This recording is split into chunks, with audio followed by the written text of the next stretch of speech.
Сайн байцгаана уу эрхэм хүндэт үзэгчдээ. Монгол телевиз Терминал 1 TV-ийн студиэс улс орон даяар терминалын чөлөөт ярилцлага үзэгч та бүхэнд шууд хүрэхэд бэлэн боллоо. За өнөөдөр бид жүжигчин Лавх Цэрэн буюу та бүгдийн мэддгээр жижигийг хуурж авчирсан байна. Сайн байна уу? Сайн байна уу? Өдрийн минь сайхан хаварж иж байна уу? Сайхан. Дэжгүй шүү явуулж ирсэн. Энэ хавар уран бүтээлийн оол зомог их байх нь тийм ээ 20-т жүжигт гол дүр бүтээж байна. Тэгээд одоо ер нь формонд орцсон уу? Ер нь орохгүй л үзээл. Ер нь тэгээ бас жүжиг гэдэг чинь бас тийм амар эд биш юм аа. Ер нь бол одоо өмнө нь одоо ингээл олон уран бүтээлд одоо мэдээж вишнэр ажиллаж илээ. За оюутан цаг ахуйдаа төгсөлтөл дипломын жүжигэн дээр ажиллаж ирснаас яг энэ ингээд төгсч гарснаас хойш юм том хэмжээний жүжигт ялангуяа тэгээ гол дүр мөр авч ингэж ирсэн ажиллаж үзээгүй. Тэгээ анхных нь байла тэгээд бас үз тарж илээ.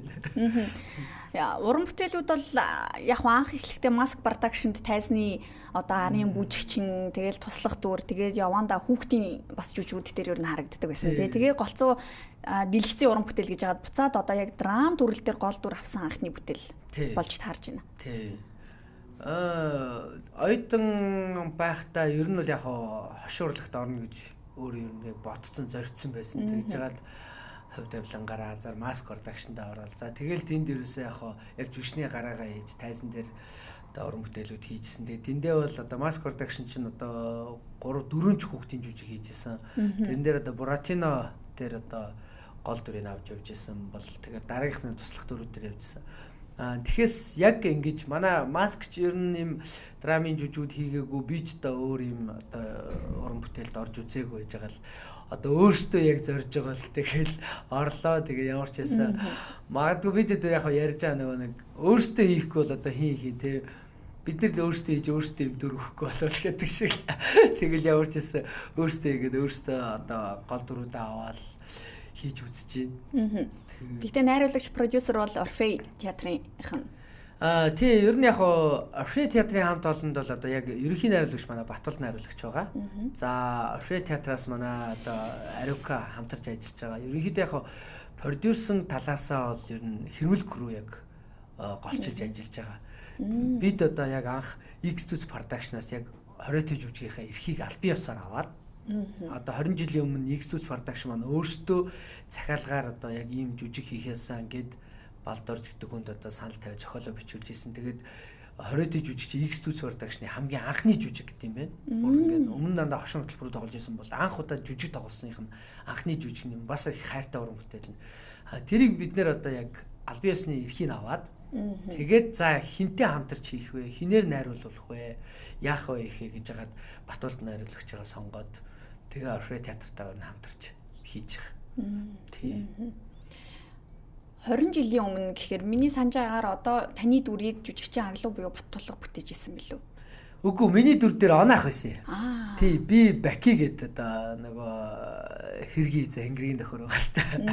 Тэгээ тэрэн дээр онаах явж исэн. Онаах тоглодог байсан. Тэгээд онаахч тохоо үед одоо бас яг ид ирбэр намтагжсэн бас яг тийм үеийн байсан байлаа. Тэгээд одоо бид нар яг нөгөө 50-аас өмнө X2 Production-ы жүжигийг дахиж бичлэгээр нь сэргийж үзсэн л дээ. Өмнө ч яг оюутан байхдаа үзчихсэн. Тэгээд тэр үйл ингээд нэг юм халтмалт ингээд орж гараад ирсэн. Сая яг бичлэгэн дээр үзсэн чинь бас л ах нар эгч нар бол яг л гоё юм ид шижигнжсэн үе дээр бол хийжсэн байл.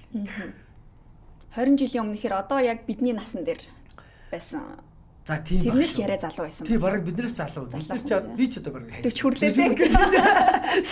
Тэгэхээр чи ахнараа ихснэр бол дөнгөж 30 гарч исэн үеуд дээр хийж исэн байлээ. Ер нь одоо та хэдий өөрсдөө чинь хүлээлт ямар байсан бэ? Зритель ямар байгаасаа гэж бодож исэн тасалбарын борлуулалт ч юм уу орлогын хувьд ер нь ямар байна?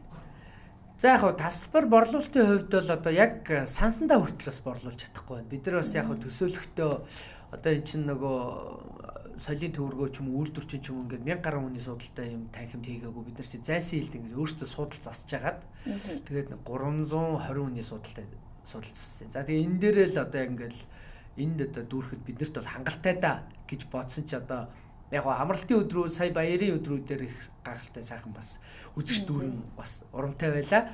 Тэгээ одоо юуны үед л одоо ингээд баярын сезон дуусаад ингээд ажлын өдрүүдэд бол яг үзэгчдийн тоо бас жоохон багасч байна.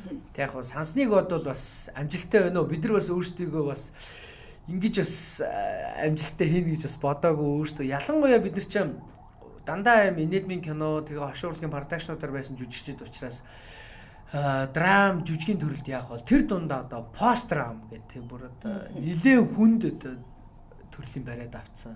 Хүндж байхтай тэгээд одоо их шинэлэг одоо яг л одоо дэлхийн нийтэд одоо их дэлгэрж байгаа энэ төрлийн бариад авцсан учраас өөрсдөө яах бол чадах болов чадахгүй болов анх одоо найруулга үйл явц мовц дээр бол одоо бүр хямарж л байлаа тэгээд сансныг өдөөд бас гайгүй шүү.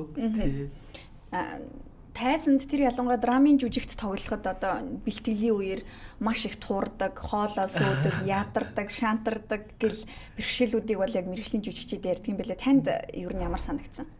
Ер нь бол шантарсан. Бүр би чи ямар сайнда би энэ дүрээ болио гэж хэлсэн шүү дээ. Ер нь бол тэгээд нөгөө юу юм байна л да энэ театрын урлаг гэдэг чинь өөрөө юм яг нөгөө үзэгчтэйгээ шууд амьд харьцдаг. Өдөр болгон ингээд байнгын юм тоглодог учраас маш их форм шаарддаг юм байна жүжигчнээс. Нэг удаагийн бэлтгэл биш ингээд нэлээд олон удаагийн бэлтгэл. Ингээд бэлтгэлийн үеэр ингээд жүжигээ бид нар чинь нэг юм одоо за аргалаад явчих гэдэг юм уу, за бэлтгэл юм чинь гэдэг юм уу гэж вирус явж болохгүй. Яг л жүжигээ тоглож байгаа юм шиг. Магадгүй одоо бид нар 14 хоног тоглох байсан бол яг бэлтгэлийнхаа 10 хоногийг 27 хоног тоглоно гэж бодож л вирус явах хэрэгтэй байна л да. Тэгжээж энэ биеийн сууд юм байна, дуу хоолой, за тэгээд нөгөө техник үзэгчтэй харьцах техник, тэгээд нэг нэгнтэйгээ харьцах техник. Эдгэр чи яг нөгөө нэг юм өөр юм шиг ингэж бийж сууж ийж одоо үг хэллэгч гэсэн өөр юм шиг одоо нэг юм чэйжилсэн үг яваад байгаа шүү дээ. Яг өөр юм шиг ингэж гардаг болтлоо энэ ерөөсөө маш удаан хугацааны бэлтгэл шаарддаг юм байна. Тэгэхээс одоо юу гэдэг нэг юм үгээ чэйжилж байгаа л 2 3 хоногийн бэлтгэлээр гараад хийн гэдэг зүйл бол өстой огтоосоо биш гэдгийг бол одоо өөрсдийн бие махбод дээр мэдэрлээ, дунд нь шантарлаа, бүр саналаараа би солигдёоч гэж хийж үзлээ. Тэг яг хоолоо моолоо сөөгөөл буцаал олж авах гал тэгэл азар нөгөө нэг манай жүжигт одоо юм Ахмад орон бүтээлчд олон байгаа. Яг мөр нарангойгоо Төмрөбаатаргойгоо нар мандагч байгаа гэд энэ хүмүүс чинь өөрсдөө нөгөө туршлагын техник нь бүгд байгаа учраас жоохон хоолой сөөгöd ирэхэд л одоо хоолоогоо мань одоо ингэдэг юм байна. Ингээ одоо амьсгаагаа хуваарлж гэдэг юм гээд айгүй олон гоё зөвлөгөөнүүд дундаас чинь бас явахаар чинь бас учиртай юм байна тийм.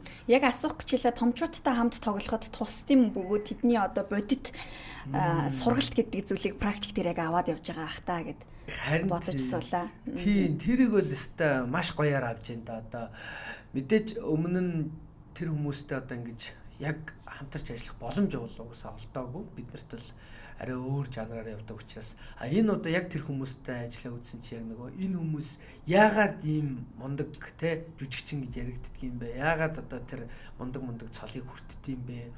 Яагаад энэ ард түмний юм хайртай уран бүтээлчд байд юм бэ гэдгийг бол ерөөсөө л энэ сая жүжигийн үйл явцаар л яг мэдэрлээ. Энэ хүмүүс бие авч явж байгаа, за өөрсдийгөө бэлтэж байгаа, юмд хандж байгаа хандлага, цаг барилт, за тэгэл тэр дүрдээ орж байгаа гих мэтлийн зүйлүүд нь зүгээр л яг ингээд юм нүдэн дээр юм хичээл яваад байгаа байхгүй ингээд баг юм.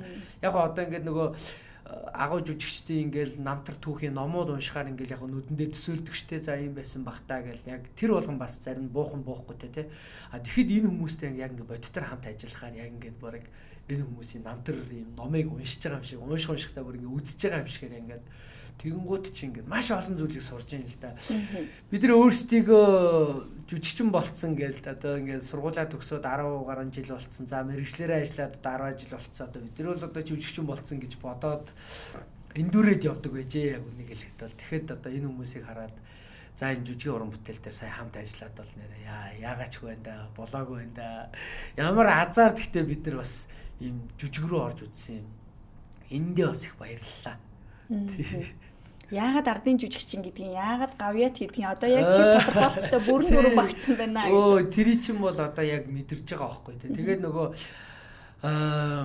энэ цол хэрэгэм одоо ямар үн цэнтэй юм бэ тий. Яагаад одоо жишээ нь яг ингээд үн цэнтэй хүмүүстэй очих хэрэгтэй юм бэ? Яагаад зарим нь ингээд зүгээр нэг хин дуртай нь аваад идэм бэ? Гэт энэ дээрс ч ингээд их олон талд ингээд мэтгэлцээнүүд гараад идэв штэ. За энэний чинь яг одоо бодит үр дүнгууд бол сая яг л харагдаж байна л та. Тэгэхээр нүдэрээ харж байна. Тэгээд шүтэж биширж одоо хэвээр хажууд зүгээр мөргөөл сүслээл байж байна. Тэгэхээр энэ шагнал урамшуулал тэр ялангуяа төрөөс одоо тогтоож өгж байгаа юм зэрэглэл гэдэг бол бас их чухал байх нэ. Тэгэхээр энэ тодорхойлолтондоо багтаж хүрч амьдрын гэдэг бас их том үүрэг хариуцлага болж байна. Одоо тэр чист яг одоо тийм л мундаг зарчим байна.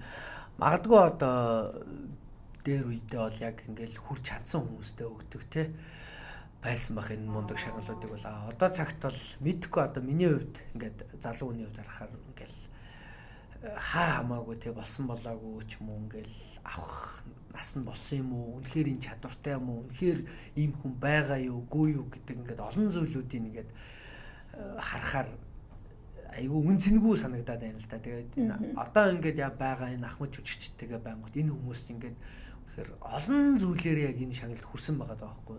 Дан ганц мэрэгчлэрээ уран чадвараараа биш амьдралаараа бие авч явж байгаа байдал нь тэгэл одоо энэ юу гэдэг арга гэр үр хүүхднээс нь авахлахад л хүмүүжүүлсэн үр хүүхдүүд нь өөрсдийнх нь байгаа байдал ингээд айгүй олон зүйл ингээд зүгээр л амьдрал дээр үлгэрлэж байгаа байхгүй. Тэгэхээр чин яагаад энэ хүмүүст энэ шагналууд очдгийм бэ гэдэг чинь бол хэвээр тухайн үеийн шагналын үн цэнийг бол мэдэрч л байна л да. Тэгээд яг одоо үед бол амар хайрын санагдж байлаа зүгээр ингээ харахад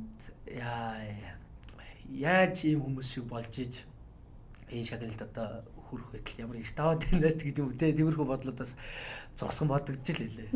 Үнгүйдэх үн хүндгүү болох гэдэг асуудал бас дагалдаж явж байна. Харин тий. Одоо тэгээд сая сүлд ингээ сошиалар гарч ирж тий зүгээр шагнал авах гэж байгаад болохдуулчлаач гэж байгаа шиг тий сошиалар юу гэсэн ч үгүй тий тэрийг авахын төлөө яваад байдаг тийм төлөө мөнгө зараад байдаг гэдэг чи одоо юу ч болоод байгаа юм тий тэгэл тэр мэрийг хараад бас жоох харамсчихлаа. Та олонний нүдэн дээр уран бүтээлүүд нь харагдаж үзэгдэж тэрүүнгээрээ үнэлгээ авч мэдээж бас шоу бизнесд бол тодорхой хэмжээнд одоо эдийн засгийн эргэлтэнд өөрийгөө сайн оруулж иж артистууд өндөр орлоготой байна тийм ээ. Тэгэхээр ер нь танигдалт энэ дээр бас маш чухал. Таныг ер нь олонд таниулсан, танигдалтыг хамгийн сайн хийж өгсөн уран бүтээл юу гэж хардаг вэ? Ер нь яг энэ урлагийн замыг сонгоод хичнээн жилийн дараа хүмүүс жүжигчин жижигээ явж ийн та гэж таньдаг болсон. За тэр ч одоо баг сургуулаа төгсөөд нэг 7-8 жилийн дараа юм уу та. Уг нь бол сургуулаа төгсөөд шууд маск продакшнд орсон байсан. Гэхдээ масктай бол одоо тайз өөхөөс нь ахуулаад ингээл ажиллаж явж байгаа ард нь бүжиглээл дай ганц нэг номер дээр гардаг болоод ингээл яваал байсан. Гэхдээ тухайн цаг үед бол нэг тэгж хүмүүс сайн таньдаггүй.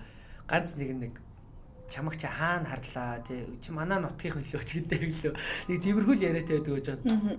Одоо яг таниулж өгсөн хамгийн том уран бүтээл бол Нэмх 17. Нэмх 17-г бол угаасаа өөрсдөө ч зорж хийсэн, өөрсдөө ч нэг ийм юм хий гэдэг одоо тийм яг тухайн цаг үеийн бас сэтэл өөрсдийн бас нэг ирч хүч байсан. Тэгээд яг одоо бодоход их өлсгөлэн байсан юм уу да гэж бас боддгийн зүгээр тэр үед амьдрал ахуйч тэр өөрийн байдалч тэр ингээл ихнэр хүүхдтэй болцсон ажлаасаа гадна давхар заавал нэг юм хийхгүй бол яг болохгүй цаг үе дээр байсан учраас юу хийх үү гэж ингээд нэг хүн бодоод аюух бодоод тахаар тэгэл өөр ямар нэг ингээд зордгил юм байлаа л те. Тэгээд Нэмх 17-г хийжсэн. Тэгээд Нэмх 17-г хийж үзэгчийн хүртэл болгосны дараах нь ерөөсөө хүн болгон таньдаг болсон байсан шүү дээ. Нөгөө Нэмх 17-гийн жижигэ гэх. Тэгээ яг нөгөө хүмүүс харахтаа яг нөгөө танигдсан уран бүтээлээр шууд хардаг. Хүмүүс яг ингээл Нэмх 17-гаар төсөөлөл нөгөө насан туршидын шоугаар төсөөлөл тэгээ нөгөө үг хэллэгээр нь ч юм уу нөгөө дүр төрхөөр нь ч юм уу дандаа тэрүүгээр нь төсөөлж айгуу их тэгж хүмүүс харцдаг, ярьдаг байсан. Одоо тэгээ одоо л харцсангүй гайгүй.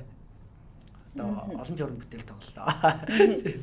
Ер нь жүжигчний мэргэжлийг сонгох болсон шалтгаан юу юм бэ? Багнуурт 10 жилээ төгссөн тийм ээ? Тий.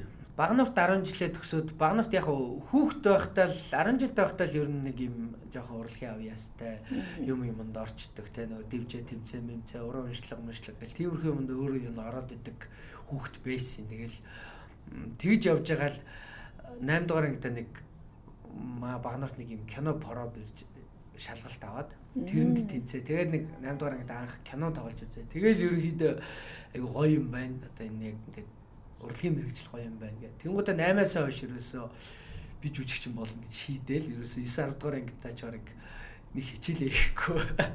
Би урлагийн хүн болно гэл. Тэнгуудаа тэр үед чинь бас яг нөгөө хошин урлаг бол айгу бас өндрийг авч ирсэн. Тэгээд шинэ production X дүүц өнгөт инээд гэл яг тэдний чи үзэж ингэж харж яа ийм л уран бүтээлч болох юм, ийм жүжигчин болох юм гэж ерөөсөө шийдээл. Тэгэл ерөөсөө суйсыг за суйст орно гэдэг. Ерөөсөө өөр сургууль мөрүүлээд сонгоогүй. Тэгэл ямар сайн да багнаарт нөгөө яг шалгалт өгсөн Монголын хичээлээр хуваар авсан чинь би өөрөө байхгүй манай аав өмнөөс нь орж авч байсан. Би өөрөө наашаа хотод ирсэн суйст орох гэж шалгалтаа өгөхгүй явж байсан. Тийм сонир бас түүхтэй. Одоо яг 10 жилийн сурагч байх үед нь дунд анги ахлах ангид байх үед нь энэ хошин урлагийн продакшнуудын одоо эд цэцгэлж исэн үеийн штэ тий. Одоо өнгөт инээд X-төс шинэ үе гэл ингээл тэгээ тойрж их айгүйх тоглолт хийдэг. Тэр тоглолтууд бол зэрэгтэл ингээл дандаа дүүрэн байдаг байсан. Яг тэр тоглолтуудаас хараад ер нь яг комедиан буюу инээдмийн төрлийн жүжигчин болно гэж шийдэжсэн үү? Тий, ер нь бол манай багнуурт бас ингээ нөө зүүн аймагуд дээр тойроо явахад хамгийн түрүү багнуурт ирж таардаг. Тийм учраас бас яг тухайн үед хүүхэд байсан учраас бас яг ингээ юу аж үзэх боломж байхгүй учраас айгүйх тийм ингэж нуугдаж одоо нөгөө соёлын төвөргөн дээр одоо нөгөө хүүхдийн дугуйлан мууланд явдаг байсан учраас тэр явийнхаа нөхсөөийг сайн мэднэ. Тэгээ нөхсөө рүү ороод гэрлийн өрөө мөрөөгөр нуугдаж ар өрөөр нь явж байгаа ямар ч байсан үзчихдэг. Тэгээд энд үзчихэл тэндээс ч одоо ингээл маш их гоё тийм энерги тэгэл инээ таниад ингээл авчгарчаа. Ягаад ч юм ингээд тэнийг үзээд гараад ирсэн хүүхдийн ингээд хүсэл мөрөөдөл нь ерөөсөө ийм болно. Яаж ийм болох вэ? Ерөөсөө ерөөсөө тэр соёл урлагийн сургуульд нь ороод газ 4 жилийн сургууль жүжигчин болоод гарчвал одоо ерөөсөө ийм болно. Тэгэл өөрийнх нь мөрөөдөл бол ер нь л яг юм жүжигчин болоод эргэж ирээл багнуурынхаа соёлын төвд одоо тий ингээл тоглож явахыг л бараг ингээд нүдэндээ төсөөлөл бараг зүудлээл тэр оройно бараг тэгжил явдаг байлаа. Тэгэл тэр зүйлүүд маань ер нь л тэр чигтээ хөтлсөн л дөө. Тэгэл бидний үед ч нөгөө орой гэрэлтэй цонх гэж гардаг. Монгол телевизээр. Тий, гэрэлтэй цонхоор чинь яг тийм үү хошин хөтөлбөрүүд бас их гардаг. Тэрийг бас их үзэх дуртай. Тэгэл ер нь бараг шийдсэн шүү дээ. Суйст ороход ер нь хүнд байсан уу шалгалт одоо тухайн үедээ ийм шалгалт өгж ордог гэсэн мэдээлэл ер нь яг хомс байсан баха. Тий, ер нь бол хомс байсан. Яг сайн мэдэхгүй, яат юм бол ийд юм бол гэдгийг ч мэдэхгүй. Тэгээ ямар сайндаа би ч багнуураас ирчээд заад нэг дуу шүлэг байх хэрэгтэй гэдгээ мэдчихэж байгаа. Тэгээд хотод ирсний дараа этюд гэж байдаг, монолог гэж байдаг гэдэг энэ чинь хотод ирээ сонсож байгаа юм чи. Тэгээ ямар сайндаа нөгөө юугаач мэдэхгүй явж байгаа л манай аав нэг яриад манай хамаатны эгч нэг суйсын нөгөө менежментийн анги гэж үлээ нэг багш идэг гэл. Тэгэл тэр хүнтэй ярьсан чинь за ингээд нөгөө хүмүүс ингэж бэлддэм хүүхдүүдийг за тийм хүнтэй нь холбож өгье гэдэг. Тэгээ нэг хүнтэй холбож өгөө тэр хүн намайг бэлдэж байгаа байхгүй. Тэгэл дуу шүлгийн маань шалгаал. Тэгэл нөгөө монологийн зааж өгөөл, этюдийн зааж өгөөл. Тэгэл яг тийм огт мэдэхгүй зүйлүүдийг бас хийж үзээл гайхаал. Тэгэл одоос тухайн үед яг шалгалтандаа бол одоо яаж орсноо ч яг сайн санддаг. Гэхдээ ямар ч сан тайзан дээр гараад хийх ёстой юмнуудаа хийж ирснэ мэдж байгаа. Тэгэл ер нь бол одоо баг тэнцэх яг тухайн үед бол 90 эртлээ бол өөрийгөө нөр тэнцэж л гэж бодож ирсэн юм. Би бол батаараа. Би бол одоо тий одоо багнууртаа бичээс бараг урлагийн бараг одчих өөрийгөө одцсон тий тэгж байгаа юм чи энд бол ирээд асуудалгүй байх гэж бодсон чи яг ирээ шалгалтаа өгсөн чи айгүй хэцүү тийм шалгалтууд авдаг байсан мэт. Тэгээ нөгөө нэг шалгалтаач бараг тэгж авах гэж төсөөлөөгүй. Тэгсэн чинь тайзан дээр гараад тэр цаана нэг юм багш нар сууж байгаа. Гэхдээ багш нар харагдахгүй. Багш нарын наатал юм тод гэрэл асцсан юм. Ширээний гэрэл асцсан. Багш нар өөрсдөө харагдахгүй. Гэрлийн цаанаас нэг дуу гараад за шүлгээ яв. За дуугаа яв гэл. Тэгэл мэдгүй юу руугаа ч айгүй сандралтай. Тий, ер нь бол амар сандралтай. Тэгэл ямар ч байсан хийх ёстой юм хийж байгаа. Тэгээд л буугаад ирсэн. Тэгэл дараа нөгөө нэрс гараад тэнцээгүү. Нэгдүгээр шат, хоёрдугаар шат гэл явдаг юм байлээ. Ер нь бол бас чанга шүү. Тий. Та Суйст жүжигчний мэргэжлэр илсэн орсон ирнээсээ курсыг төгссөн байсан. Тэгээд яагаад Суйст орсноо курсыг төгсөж юу яхаа хувийн шалтгаанаар гэл нэг тэгж би уншиж исэн. Энийг ярьж болох уу? Ямар шалтгаан байсан бэ? Тэгэл нөгөө одоо яг бидний суйст ороход чинь нөгөө ингээл дээд доод курсын ялгаа малгаа гэл амар олон зүйлүүд яг ид одоо яг нэг суйст чинь бас нэг байдаг үе байлаа л да. За тэгэл тэрний нэг шуурган дунд нь ороод эхний жилээ би яг зөв нөгөө жилийн жилээ авчихсан. Жилийн жилээ аваад доод курстэй орсон дахиад нэг жил үлэрсэн байж байгаа. Тэгээд дараа жил нь яг нэг тийм асуудлууд болоод нөгөө дээд доод курсын ялгаа гэл бид нар ч дээд курсынхантайгаа ч зодтолцсон түүх байна. Доод курсынхантайгаа ч зодтолцсон түүх байна. Тэгэл нөгөө нэг юм одоо 2 дугаар курс, 3 дугаар курс ороод ирэхээр өөрсдөө нэг юм ах гэж боддог тий. Бид нар одоо ах болчлаа гэж боддог. Тэгэнгуутаа дээд курсынхантайгаа ч зодтолтол, доод курсынхантайгаа ч зодтолтол. Ингээл ерөөсөө яг нэг тэр нэг хэрэг дүгээс нэг салахгүй нэг яг тийм үеийн ирж байгаа байхгүй. Тэгэл яг тэр шуурганаараа нэг сануулга авсан байсан юм чинь тэгэл хоёр дахь бол найраа байхгүй гэл. Тэгээ яг уу би нөгөө яг манай тайзны яриа сувдаа гэж ордог байсан. Тэгээ сувдаа чинь сувдгаа. Тийм сувдгаа одоо тэгээ манай ээж ирээд одоо сууж тэрээр гуйгаад энэ хүүхд одоо ингээд урлагийн одоо ингэсэн ийм асуудал болчлаа. Яах вэ гэд.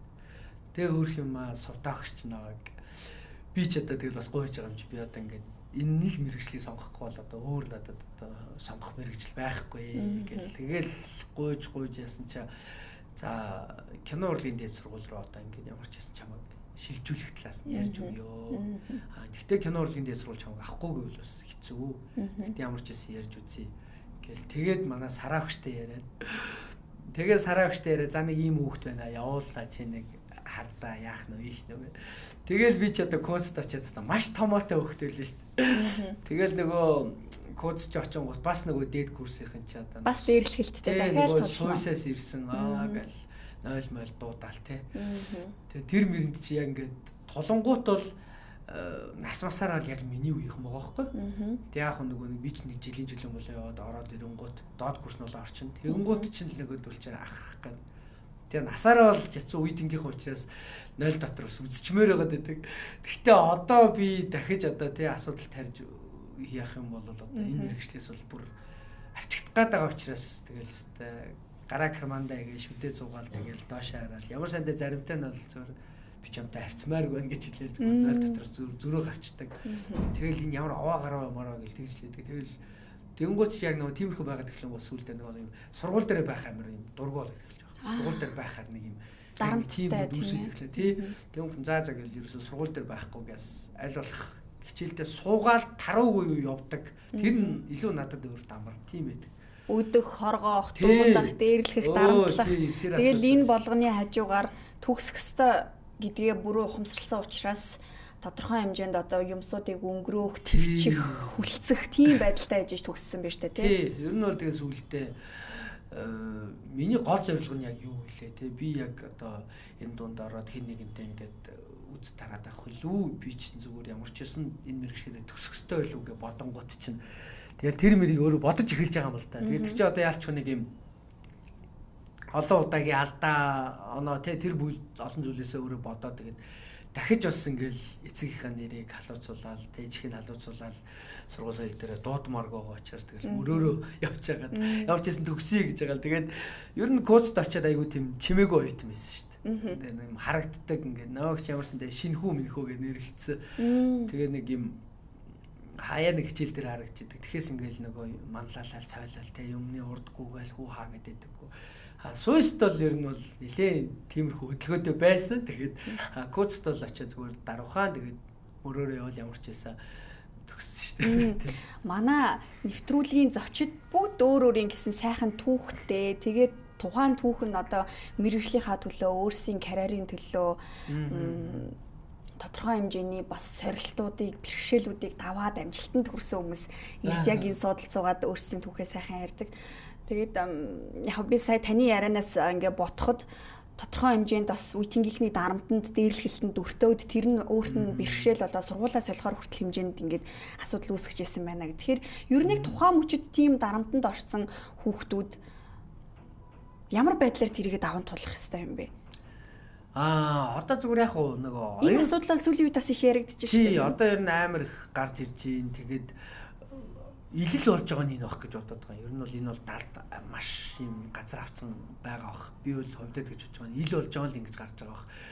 Одоо ер нь л энэ үеийнгийн дээрлэхэлд нэгэндээ одоо гадуурхах ийм зүйлүүд бол маш их байгаа бах. Энийг харин улам ил тод болгож улам ингэ шийдэж одоо зөв байдлаар шийдэх гаргалгаануудыг илүү гаргаасаа гэж бодоод байгаа. За яг оюутан байх цаг хугацаанд бол харьцангуй нөгөө нэг насанд хүрчдэг учраас өөрөө нэг ямар нэгэн шийдвэр бас нэг юм гаргах хэмжээнд байдаг те.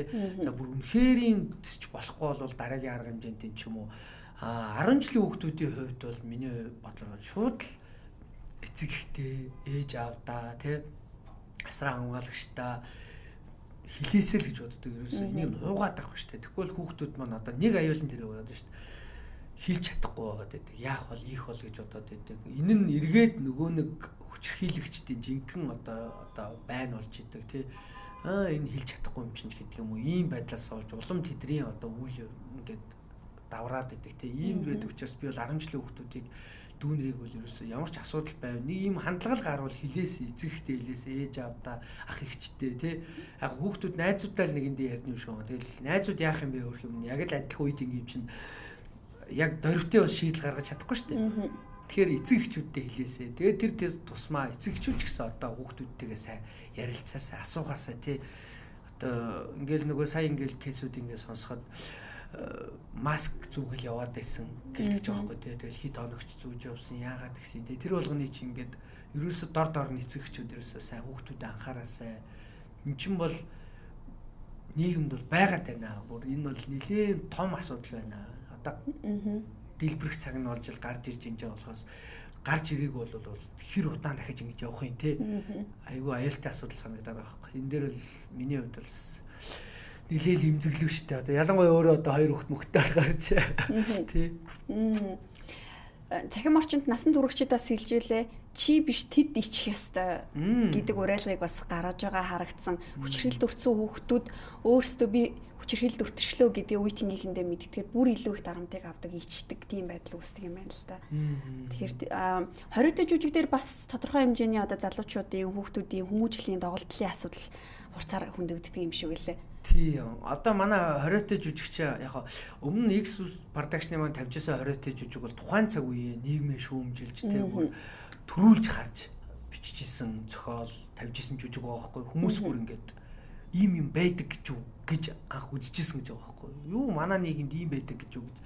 Гэтэл одоо бид нэр хийсэн чинь хамгийн сонин тэр нь тийм сонин биш болсон. Бүр ийм ингээд одоо манай Мегмар Нарангуй хэлсэн байхгүй. 20 жилийн өмнө ингээд хөлөмжөнд ургаж исэн юм ургамал байсан. Энэ сэдв бол тэгсэн чинь одоо ийм зэрлэг өвс шиг ингээд ийм их болцсон. Хаа сайг болцсон. Ийм сэдв болцсон. Гэхдээ энийг одоо ингээд дуурах нь зөв үү? Энэ ингээд болохоо байж шүү гэдэг утгаараа дахиад ингээд дуурах. Тэгэхэд 20 жилийн өмнө тавьж исэн сэдв одоо тавихад өөрчлөгдөөгүй юм гэдэг амар байхгүй. Харин улам бүр дэлгэрсэн байдаг гэдэг.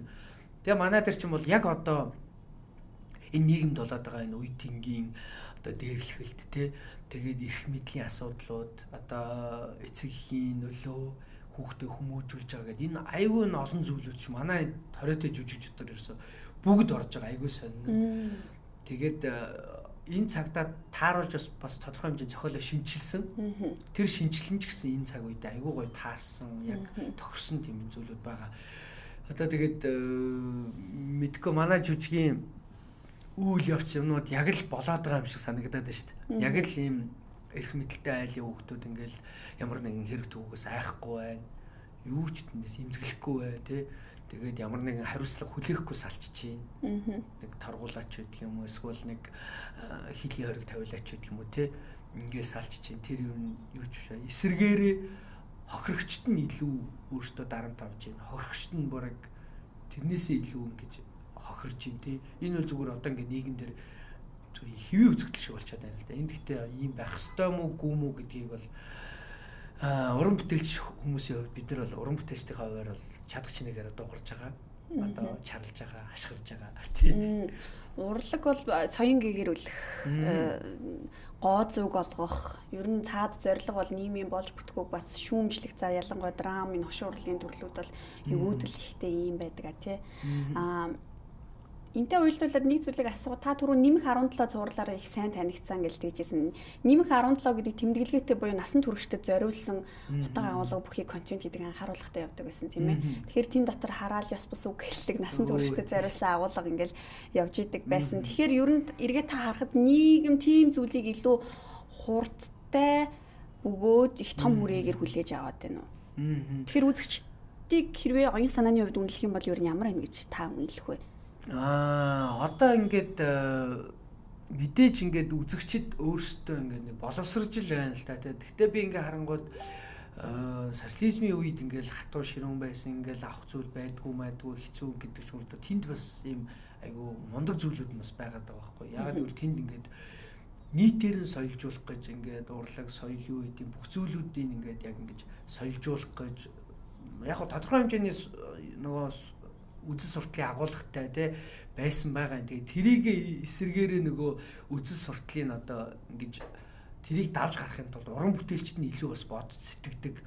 Яаж энийг одоо ингээд эвтэйхнэр үргэлжлэхгүй тий харахад одоо ингээд магтаад байгаа юм шиг мөртлөө цаанаа яаж харуулах вэ гэдэг юм. Энийг уран бүтээлчд нь, зохиолчд нь, найруулагчд нь аюулаг мундаг бодож хийдэг байсан юм шиг надад санагдаж байгаа юм. Одоо бидний хийж байгаа уран бүтээлүүд бол яг цаг үетэйгээ ингээл нийцээл бид нар өөрсдөө ч гэсэн уран бүтээлчид ч гэсэн өөрсдөө яг үннийг хэлэхэд хэр өөрсдөө бас боловсрж байна вэ те уран бүтээлчид өөрсдөө хэр ийм соён гэгэрсэн хүмүүс байгаа вэ гэдгээ бас нэг талаасаа харах болсон юм шиг надад санагдаж байна. Яг бидний залуучууд бид нар болохоор ингээл айгүй их сэтгэлийн хөрлөөр ийм хийжүүл, тийм хийжүүл, ингэжүүл гоё, тэгжүүл гоё гэдэг яг үнэндээ үзэгчд маань энийг бас үзэж байгаа шүү гэдэг талаасаа яг бодох хэрэгтэй. Нөгөө талаасаа үзэгчд маань өөрсдөө одоо ингээд уран бүтээлч ингээд юм ялгараад байна л да. Одоо ингээд жүжиг дээр харахаар жүжиг үзэж байгаа хүмүүс нэг өөр байгаа дээ. Тэ? Кино театрт очиж кино үзэж байгаа хүмүүс нэг өөр байгаа дээ. Магадгүй бүр ингээд хошуурлагын тоглолтуудыг үзэж байгаа хүмүүс ч нэг өөр байна. Өөр дууны тоглолтуудыг үзэж байгаа ингээд үзэгчд өөрсдөөсөө яг нэг юм хим хэмжээндээ ингээд таарад ингээд өөр байгаад байна л та. Тэгэхээр миний бодлоор бол хийж байгаа уран бүтээлчид өөрсдөө эхлээд нь нэлээд сайн ингээд юу хийх гэж байгаа вэ, яах гэж байгаа гэдгийг сайн боловсруулж агаад тэгээд ямар хүмүүст энэ уран бүтээлээ хандах вэ, ямар хүмүүст энэ уран бүтээлээ зориулж хийх вэ гэдгээ бас сайн бодож хийх цаг үе нь одоо яг болж байгаа юм шиг санагдаад байна. Өмнө нь бол одоо магадгүй юм л хий гэдэг байсан бол одоо илүү хугацтай бодох шаардлагатай цаг үе ирж байгаа юм шиг. Тэгэхгүй бол эн чинь бас ингээд нийгэм маань ингээд улам эвгүй болоод байгаа ч юм шиг те нэг юм эмзэглэлэн дөрөөд заримдаа би бас бодож байгаа шүү дээ ингээд нөө нэмэх 17 ууг нь ингээд нас заацсан. Тэгээд одоо Univision бас төлбөртэй сувгмог дээр нь тавьдаг гэд хаа хамаагүй байдаг. Тэгэл нөгөө Facebook дээр л хулгайлагдаад тавигдаад байдаг. Бид нар тэхээс өөрсдөө тавиад байгаа юм байхгүй. Facebook дээр хулгайлагдаж тавиал хин хамаагүй үзээд байдаг. Хүүхдүүд ч гэсэн үзсэн яваад байдаг. Ямар санд одоо манай нэг тийм үг шүү дээ. Нэмэх 17 бол уг нь бол зориулт нь нэмэх 17 гэхдээ үзэгчт нь хасах 17 байдаг гэдэг юм яриа хүртэл байна шүү дээ. Тэгэхээр чин яг гоо тэрийг хүн сонирхоод байна. Тэнд сонирн байгаад байна. Өмнө үзэж харж байгаагүй юм сонин юмнууд нь тэнд байгаад байна. Тэгэхээр хүн сонирхож үзээд байна. Хүүхдүүд сонирхож үзээд байна. Уг нь бол тэр чин зориулт нь өөр байсан. Тэгээд зарим эцэг эхчүүд бас хүүхдүүдээ одоо юу үзэж байгаа, яаж байгааг ингэж харж хянаагүй вэжиж бидэрлээ бас нэг ингэж яваад тахт тий.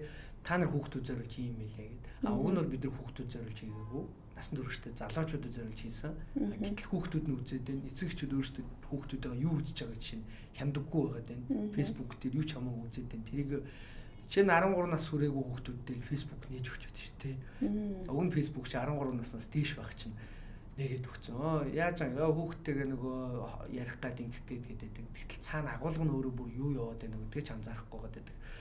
Тэгэхээр одоо яг ийм хүүхдүүд ч гэсэн юу ч хамаагүй үзээд байна. Тийм учраас уран бүтээлч ч гэсэн одоо тэрийгэ бодож бас бидний юм одоо зорж байгаа хүмүүс нь өөрч хэлээдээ өөр хүмүүстээр үзэгдээд байгаа шүү гэдгээ бас бодолцож хийх цаг үе маань болцсон юм даа л гэж бодогдчих шүү дээ. Тэгвэл та цаашдаа дахиж одоо ёс бус үг хэллэг агуулгатай ч юм насан туршид зориулсан агуулгатай уран бүтээлч тоглох уу?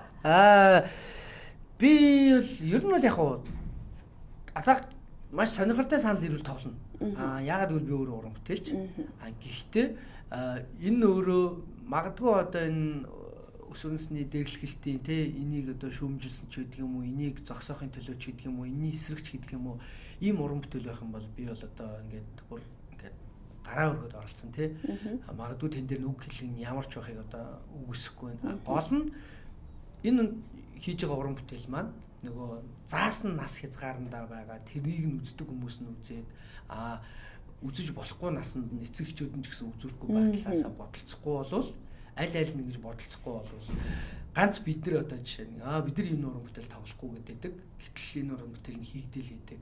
Дараагийн хүн тоглож л байдаг. Гэтэл эцэг эхчүүд энийг нь тоохгүй хүмүүсд үзүүлээд байвал энэ ерөөс ямар ч үр нөлөө гарахгүй байх л та. Тий. Хамтын ажиллагаа яах нь шүү дээ нэг тал. Тий, аль нь л ерөөсөө уран бүтээлчтэн ч гэсэн уран бүтээлээрээ бас соён гэгэрүүлэх бас арай нэг түүчэлэгч байдаг юм уу, эсвэл болохгүй бүтэхгүй байгаа зүйлүүдийг дуурахч байдаг юм, ийм зүйлүүдээ эцэг эхчүүд нь ч гэсэн өөр хүүхдүүдэд анхаарлаа хандуулад өөрсдөө үзсэн бол хүүхдүүд энийг үзэж болохгүй, ийм байж болохгүй гэдэг юмудаа сайн бодолцохгүй бол бас болохгүй болсон юм байна даа л гэж бодод. Та анх Mask Production-д бүжигчнэр ороод тэгээд туслах ажилтан ингээл шат дараатай байсан байна. Тэгэхээр урлаг тэр ялангуяа яг танаа салбар бол бүх зүйлийг багаас эхэлдэг үү? Ирэмб дараа, дис дараа гэдэг зүйл ер нь их чухал уу? Тий, ер нь их чухал. Тэгээд энэ нь өөрөө бас заавал байх ёстой одоо сургалт маягийн зүйлээ гэж ойлгож болох уу? Тий, ер нь бол манай одоо ялангуяа жүжигчдийн мэрэгжлийн хувьд, урлагийн мэрэгжлийн хувьд дөнгөж төгсөж гарч ирэлч байт юм уу? Шууд ингээл тайзан дээр гараад хийх юм боломж юуны хувьд хэцүү л дээ. Үзэгч чинь өөрөөсөө амар хатуу байхгүй юу? Үзэгч чинь ер нь бол ингээд нэгдүгээрт үзэгчэд ингээд илүү таньдаг үнэ илүү хүлээж авна. Огт харж байгааг үнэ санаа хүлээж авахгүй байх жишээтэй. За дээрээс нь жүжиглэлтийн уран чадвар тэр туршлагын бас ингээд үзэгч чинь ингээд харна. Тэгснээ сайн байвал үнэлнэ, муу байвал шууд үгүйсгэн. Муу байх юм бол шууд тайзнаас ингээл урлагаас ч гэсэн ингээд бүр ингээд арчигдчих юм айгу аюултай учраас урлаг өөрөө айгу хатуу. Тийм учраас энэ урлагч өөрөө хатуу учраас энэ дундаа юм нэг юм ирэмд дараа ах цах хүндлэл энэ нугасаа байх хэвээр. Гэтээ зөв хэмжээндээ хитэрж болохгүй, утгаалдаж болохгүй. Энийг утгыг алдуулаад байдаг зарим хүмүүс байдаг тийм учраас яг зөв хэмжээндээ байх юм бол энэ байх хэвээр зүйл. Би бол энийг байх хэвээр гэж боддог. Яагаад гэвэл бид нар энэ ах эгч нараас энэ өөр нөгөө жүжигчийн мэрэгч өөрсдөө туршлагажиж айгүй хэмжээдэг. Тайзан дээр хэр олон удаагаар нь хэр олон амьдрал үзнэ. Магадгүй ингээл төсөөд гараад ирсэн оюутны нэг юм аавын дүр тэлдэх юм бол өөрөө аав болж үзээгүй бол тэрийг гаргах гэж хэр мэдэрч хийх үү. Магадгүй ингээд олон жил дүр бүтээгээд явсаар хагаад өөрөө аав болоод амьдрал үдсээд ингээл олон зовлон жаргалыг үдсчүүл тэр хүн дүрээ гаргахад илүү бодтой, илүү гаргах жишээтэй Тэгэхээр энэ дунд бол ерөөсөө эрдэм дараа ах цах байж ийж энэ хүмүүсээс сурж ийж энэ хүмүүсийг хүндэлж ийж илүү энэ уран бүтээлчд өөрсдөд нь илүү хэрэгтэй. Надад бол тийм санагдав. Би бол яг ингээл мондог уран бүтээлчдийг бол ингээл яалч ингээл ахаа ихчээ гэж хүндэлдэг. Нэг нас байна уу, нэг сарч байна уу хамаагүй тий. Энэ хүн надаас илүү урлагт арай олон жил байгаль бол хүндэлж байгаа. Гэхдээ миний бас ингээд нэг хүндлэлийг дааж чадах те хүндлэлийг бас авч чадах уран бүтээлчд байна. Зарим нь авч чадахгүй хүмүүс байна те. Ахаа ихчээ гэд хүндлэхээр жоохон буруу ханд аваад идэг. Буруу тийш нь ашиглах гад идэг. Тэгээд байх юм бол тэгэл яг за энэ бол миний хүндлэх хүн биш байна гэж дахиад харьцаа болооч юм уу те. Ингээд ялгаагаа хийждэг учраас хүндлэл нь бол байх хэвээр. Тэгээд ялангуяа одоо гарч ирж байгаа залуучуудыг бол би мэдээж хийж бүтээх аюу гой урам зориг байна. Тэрэн дээрээс нэмээд энэ Ахмад уран бүтээлчдээсээ сайхан хүндлээ туршлагын судлаад энэ хүмүүсийн хийж бүтээсэн тэр гоё намтар түүхүүдээс нь судалчих юм бол ирээдүйд өөрөө аюу сайн уран бүтээлч болчихноо гэж бол би бол нэр баттай хэлмээр байна. Тэгэхгүй дан эр зориг, дан энэ эрч хүчээр бол нэг хол явахгүй байх. Яг нэг хэсэг л явах байх. Тэгээд нөгөө тамирдаа дуусна гэдэг шиг мэдээж эн чинь юм чинь цаашаа явахын тулд дахиад энэ туршлага хэрэгтэй байна шүү дээ. Тэгэхээр энэ хүмүүсийг хүндэлж ийж энэ хүмүүстэй үгийн сонсч ийж амьдралын туршлагын жүжигчнийх нь уран туршлагын сонсч ийж илүү хол явах байх та. Би сая 2 хоногийн өмнө гэртээ энэ үгийг сонссон юм байна. Манай аав хэлсэн байхгүй юу? Одоо хүмүүжлийн сайныг сурахгүй бол номын сайныг сурахгүй гэж. Эхлээд сайн сайхан хүмүүжлэлтэй хүн байх ёстой. Дараагаар нь тэр хандлага гэдэг зүйл чинь амьдралд бүх зүйлийг ингээл чиглүүлэл явдаг юм байна л да. Тэгэхээр энэ академик боловсрал нөгөө талдаа энэ хүн байх боловсрал хоёр чинь параллел явж явах хэрэгтэй юм болов уу гэж харсан. Та юу гэж бодож байна? Наадах чи өстой гоё юу гэнэ. Яг л одоо миний бодогдож байгаа л ерөөсөө би л амар юм тойр утгаар олоотгаар яриад байгаас маш товчоор маш гоё хэлсэн байна шүү дээ. Ерөөсөө тэрэлтэй уран бүтээлч болох гэж байгаа хүмүүс бол энэ уран бүтээлч болох соёл хүмүүжлийг ерөөсөө ахмадуудаас энэ ах эгч нараас сурах юм билээ. Энэ хүмүүс бие яаж авч чинь, цаг яаж барьж чинь, уран бүтээлтэй яаж хандж чинь тэр болгоны чинь энэ хүмүүс ингээд үлгэрлэж байгаа учраас эндээс сурчих юм бол энэ гоё хүмүүжлийг сурчих юм бол чамд боловсрал нь авьяас нь байвал чи аяанда гоё уран бүтээлч болно те. Тэгхгүйгээр энэ хүмүүжил соёлыг сураагүйгээр ах зах байхгүй хин нэгнтэй ингээд өөр харьцаатай ч юм уу те. Зөвхөн би авьяастай би боловсралтай гэдээ яваад ах юм бол яг л нэг хол явахгүй унахаар байгаа байхгүй. Тэгэнгүүт ч одоо ингээд бид нар ингээд одоо хориотой жүжигийнхаа ард ингээд тайсны ард ингээд хувц сунараа солиол ингээд явж хахад одоо манай мегмар нарангой байна. Уг нь үзэгдэл нь бол нэлээ хойно гардаг. Бараг цаг магаар тооцох юм бол бараг 9 мөсөн цагийн үед гардаг. Тэгэхэд яг бид нартай адилхан ихэнд гардаг юм шиг яг 6-г ярьчдаг. Ирээл сууж идэг тэнд. Тэгэнгүүт мегмар нарангой ингээд одоо жишээ нь явах болоогүй ингээд суугаал байж байвал төмрөх жишээ ингээд төрүүлж явахгүй тий байж л нараах явсны ард мегмар нарангой явсны ард дээрс төмрөх явж байгаа ч юм уу. Энэ бол зүгээр ингээд ямар ч юм хилэгдээгүй, яригдаагүй тэнд юм байх ёстой гэсэн дүрэн байхгүй мөртлөө тэр хүмүүсийг хүндлэл байгаа байхгүй. Тэрийг ингээд хараа. Тэгээд Төмөрбаатаргооч одоо ингээд амар мундаг жүжигч штэ бидний ч одоо шүтэн штэ. Тэгэхэд нэг болонд очсон мегмар нарангойгоос үг сонсоол гэж байгаа байхгүй. Яаж юм? Яахаар байна tal. Тэгэхэд одоо миний хөө жоохон тэгчих, жоохон ингэж.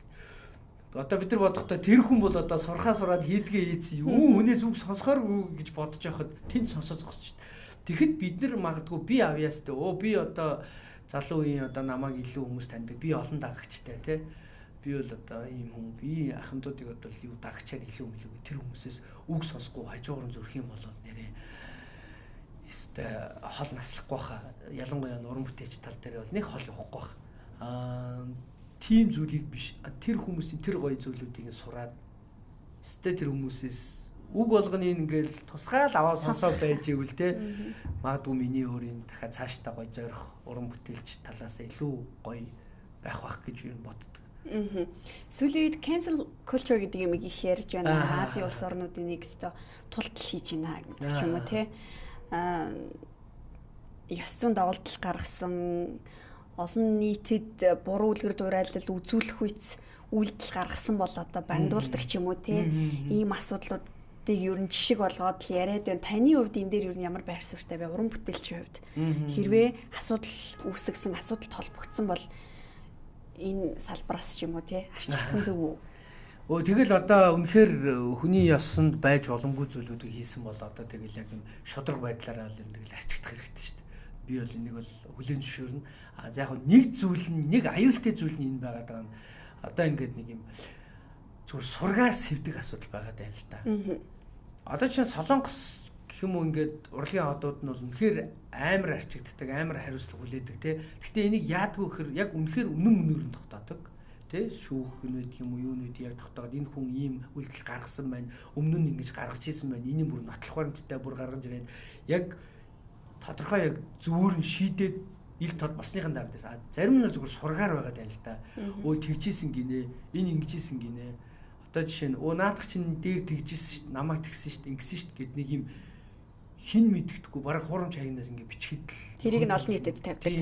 Ялангуяа нөгөө урлагийн хүмүүс чинь хүмүүсийн нүдэн дээр ил учраас одоо ингээл сайтай муутай олон зүйлүүд байгаа учраас би ч гэсэн одоо ингээд заримдаа ингээл зам дээр ч гэсэн хүнтэй муудаал ингээл машин барьж явж байгаа хүнтэй муудаал хэрэлдэж уралдаал тий мэдгүй хэний ч одоо дургу хүргээ явж байгаагаа мэддэггүй байхгүй. Гэтэл хин нэг юм надад жоохон дургуулахад өсрөхөөл жижиг чи юм штэ тэгсэн штэ ингэсэн штэ гэл бих юм бол би олны танил байгаа хүмүүс намайг таньж байгаа учраас намайг одоо ингээд шүүхэд бол маш амархан байгаа байхгүй. Шууд ороод магадгүй ингээд намайг дэвслэх гээд хүлээж байгаа ч хүмүүс байгаа баг.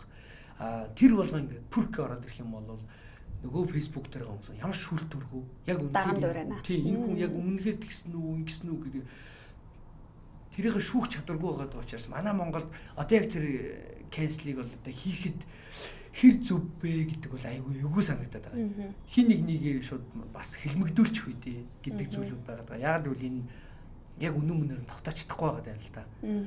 Хин нэг одоо би бол миний ойр хавьд ч гэсэн айгүй олон хүмүүс ингээд сургаар юм зүйлүүдэд өртөөд байгаад нь бол ингээд би өөрөө тэр хүнийг ямарыг мэддэг, илүү сайн мэддэг, илүү ойроос мэддэг учраас энэ хүн ийм зүйлүүд хийгээгүй дээ. За зарим нэг нь бол одоо ингээд хитрхи дэлсдүүлээд байна да гэдэг бол мэдээд байгаа учраас гэтэл сошиалаар шууд ингээд шүүгээ шүүмжлээд ерөөсөө цааслахад бэлэн болчиход шүү дээ. Тэгэхээр асуудлыг олон өнцгөөс харах хэрэгтэй байна те. Зөвхөн манад бол арай юм нөгөө нийгэм ч юм уу орчин ч юм уу харах бүрдээг байгаа даа л да. Үнэхээр бүрдээд эхлэх юм бол энэ зөв угаасаа юм байж болохгүй. Энийг бол хүлээн зөвшөөрнө. Би бол одоо жишээ нь үнэхээр ялангуяа одоо нөгөө урлагийн хүмүүс те ямбыг нийтэлж байгаа бол ялын бас идэх хэрэгтэй гэдэг юм бас үг байна л да. Тэгэхээр чи нэгэн тал энэ урлагийн замыг сонгосон, юм олонний танил болно гэж өөрөө сонгосон болвол яагаад сонгосон? Дүүл чамд юм маш том өндөр хариуцлага ирж байгаа. Чи өөрөө ингээд зөв явах хэрэгтэй. Одоо үлгэр дуурайл чамайг олон хүн харж байгаа. Тэгэхээр бие зөв авч явах хэрэгтэй, гэр бүлээ зөв авч явах хэрэгтэй. Өөрийгөө те уран бүтээлтэй ч юм олон зүйлдээ чи одоо нэгэн тал урлагийг сонгосон учраас одоо энэ зүйлүүдийг хийх хэрэгтэй. Гэтэл миний хувь хүн өөрөө ийм би ийм юм чи ямар амаатай гэж юусэн хандж болохгүй л дээ. Тэгэх юм бол тэгэл урлагийн хүн болох угаасаа хэрэггүй л дээ. Тэгэхээр урлагийн хүн сонгож байгаа юм чинь нэг өсөндөө өөрөөсөө урлагийн хүн гэдэг дахиад нэг юм одоо замтай л болж юм л тоо. Тий. Илүү анхааралтай бөгөөд хичээнгүй байх хэрэгтэй болж байна тийм ээ. Тий, ер нь бол. Би танаас нэг зүйлийг бас сонирхолтой асуумаар санагдаж байна.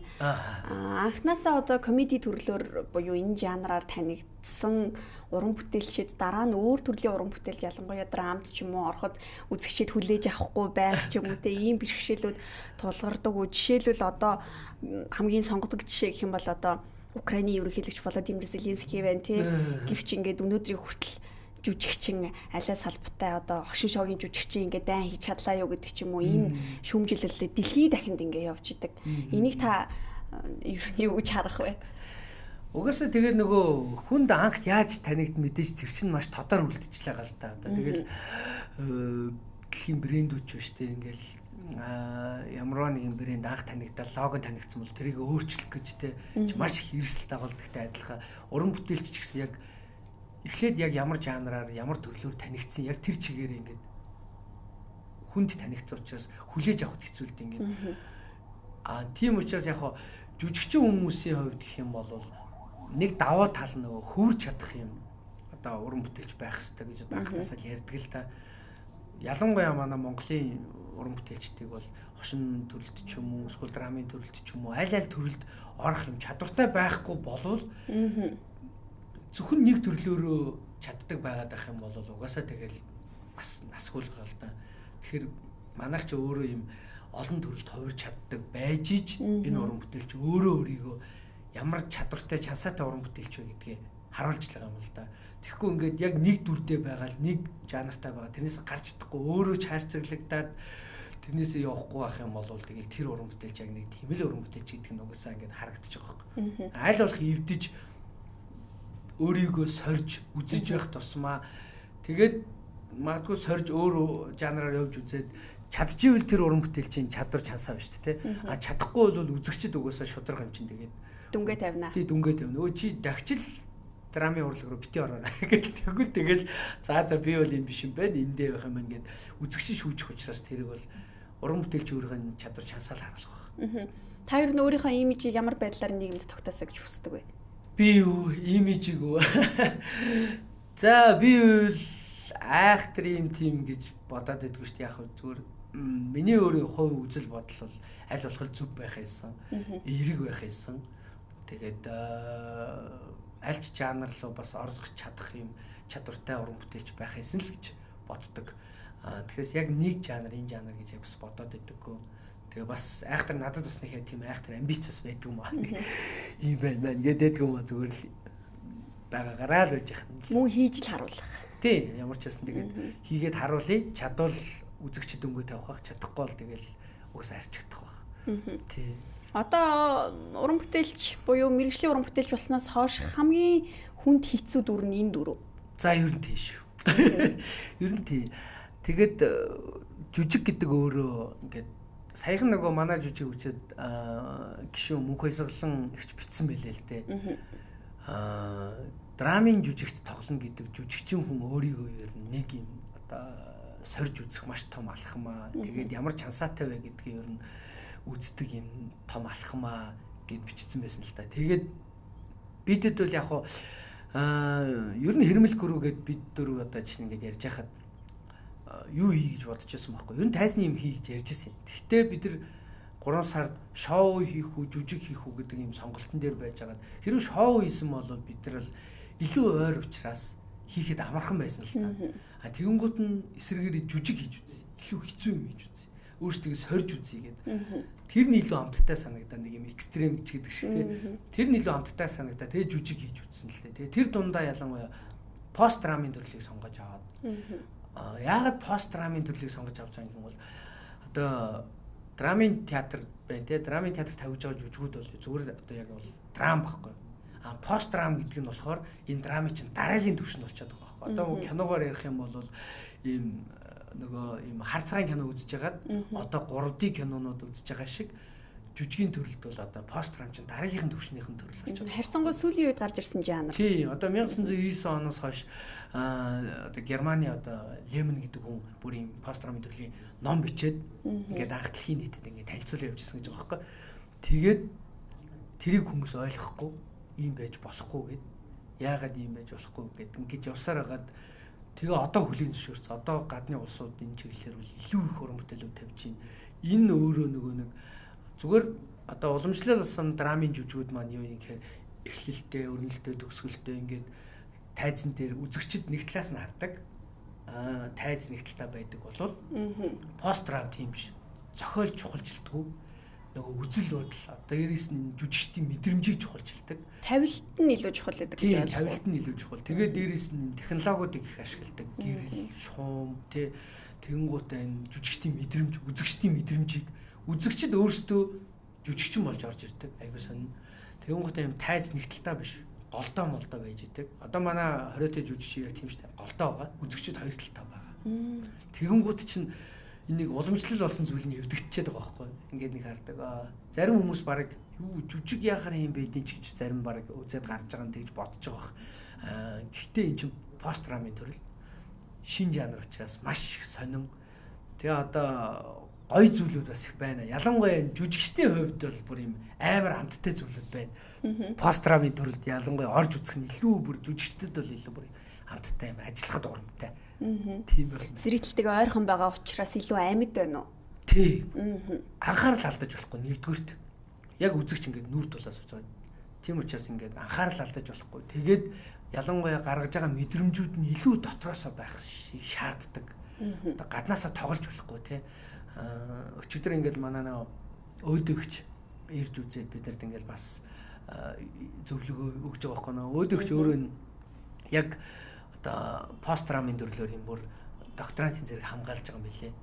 Тэгээд өөрөө нөгөө судалж үзсэн юмнуудаас хэлж байгаа байхгүй. Тэгэхээр пост драм бол илүү нөгөө уран бүтээлч жүжигчдийн ингээд бүр дотроос нь бүр ингээд гүний мэдрэмжийн төрүүлдэг. Тэгэхээс юм ингээд нэг юм гадна талын зүйлүүд биш. Тэгээд гүнээсээ мэдэрж байгаа тэр жүжигчдийн мэдрэмжийг үзэж байгаа үзэгч ингээ яг хажуугаас нь бас мэдэрдэг. Тэгээ яг хажуугаас харж байгаа учраас энэ худлаа жүжигж гин үү, энэ голоосоо мэдэрж гин үү, мэдрэхгүй нүү гэдэг чинь яг нүүр тус учраас шууд мэдрэгддэг. Тийм учраас энэ минь илүү сонио. Тэгээ дээрээс нь одоо манай хориотой жүжиг дээр чинь маш юм нөгөө тавилт нь өөрөө сонирм байдаг учраас манай одоо нэг сүрприз зарлахад ингээ жүжигчд нь өөрсдөө үзэгчд рүүгээ хараа суудаг байхгүй юу? Амар сонин. Уг нь бол үзэгчд жүжигчдийг үзэх ёстой шүү дээ. Гэтэл маа пост драм одоо энэ төрөл дээр чинь тийм байхгүй. Жүжигчд нь үзэгчдийг үзнэ. Тэгэнгүүт үзэгчд маань өөрсдөө ингээд юм жүжигтэй тоглоод эхэлнэ. Тэгэхээр чи ингээд жүжигчээ өөрийг нь хараад ихэр үзэгч чи ингээд суудлаа засаад өөрийгөө засаад ингээ гайхаад заримд нь тухгүй болоод эвгүй болоод тэ энэ үзэгчд өөрт нь ийм ямар сонин мэдрэмжүүд төрж ийн энэ өөрөө посттрауми төрлийнх нь өөрөө бас нэг гоё хэлбэр нэг байгаа байхгүй. Ялангуяа манай хориотой жүжиг үзээд гарч ирж байгаа үзэгчд нэг юм сонин мэдрэмж авлаа гэдэг яг юу гэдгийг хэлэхэд хэцүү. Ягаад гэвэл энэ айгүй юм сонин байгаад байгаа. Зарим ингээ үзэгчд ингээд байгаа байхгүй. Үзчихсэн чинь гинт ингээд үзэгчд рүү гэрэл туссан. Манай үзэгчд өөрсдөө нөгөө нэг юм юундаа сурчаад байгаа шүү дээ. Өөрсдөө юм харанхуйд байж идэг. Жүжигчд тэнд гэрэлтэд байж идэг. Энэ л ийм уламжлал хэв болсон юмар тогтчод шүү дээ. Гэтэл посттрам чинь тийм биш. Үзэгчд рүү шууд гэрэл тусгана. Амар олон үзэгч тэр гэрэл туссан үзэгчийг харна. Тэгэхээр тэр гэрэл туссан үзэгч өөрөө бас ингээд ийм жүжигчин болчихж байгаа. Тэгэхээр тэр үед яг өөрөөр одоо жишээ нь ингээд жоох ингээ хайнг сууж исэн болвол гэрэл тосонгууд бие засаад ингээ цэгэнж мэгэнээд шүү дээ. Тэр чинь нэг өсөндөө ингээ нэг юм тэр хүнд нэг жүжиглэлт яваад байна шүү дээ. Яг өөрөөр байхгүй шүү дээ. Энэ минь аягүй сонио. Энэ тал руугаа бас аягүй юм хамттай байгаад байна. Тэгэхээр тэнд бол артик задгаа гоё хийж байна. Тийм ер нь бол амар сонин зүйлүүд их байгаа. Маш сонирхолтой сонсогдож байна. За тэгээд хоёлоо хэдийн цаг ярилцсан байна. Өдөр болгон жүжигтэй байгаа юу? Тий, одоо 3 сарын 22 одоо чинь юу юм бэ? Энэ бүтээсээ хүртэл тавлал дуусгав шүү дээ. Тэгэхээр энэ өндөр ритмтэй, хэмнэлтэй байгаа өдрүүдтэй цаг зав гарган манай студид бидний урилгыг хүлээн авч ирж өөрийн түүхээ, туршлагаа, мэдрэмжээ, ойрын үеийн сонин сайхнаа хуваалцсан танд баярлалаа. Тэгээд жүжигтэн амжилт төсөй бүтэн сайн өдөр болтол тоглох юм байна. Тийм. Баярлалаа. Тэгээ урьж оролцуулсанд баярлалаа. Бас тэгээд нэг юм нөгөө ялангуяа энэ пострамын төрлөөр одоо уран бүтээл хийгээд анх удаа хийж үзээд ингээд нэг юм жүжигчин хүний хувьд өвчлөөтэй дотор захтнаад байгаа зүйлүүдээ бас ингээ гоё суугаад ярьсан ч бас амттай байлаа. Тэгээ ер нь бол терминалыг бол өдрийн цагаар айгүй үздэг. Яг нэг юм өдрийн цагт нэг юм сувга юун дээр тааруулахаа яг мэдэхгүй яг нэг юм уюуд байдаг. Тэгэнгუთ ингээ терминал дээр тааруулж байгаа айгүй амар санагдаад байдаг. Тэгээ ямар ч бас өөрийнхөө үздэг гоё нэвтрүүлэгтээ оролцлоо бас. Оролцуулсанд баярлалаа танартаа. За баярлалаа. Тэгээ цаашдын уран бүтээлд нь амжилт хүсье. Үзэгчдийг, нийгмийг уран бүтээлээр соён гэгээр үлж зөв зам руу одоо чиглэхэд нь хувь нэмрээ их хүчтэйгээр оруулаарай гэж өрөөж байна. Амжилт хүсье. Баярлалаа. За үзэгчдээ терминалийн чөлөөтэй ярилцлага уламжлал ёсороо Монгол телевизийн Терминал 1-ийн студиэс шууд үзэгч та бүхэнд нэг цагийн турш хүрлээ. Маргааш 14 цагаас яг энэ студидтэй шин зочинтойгоор эргүүлзээ. Баяртай үзэгчдээ.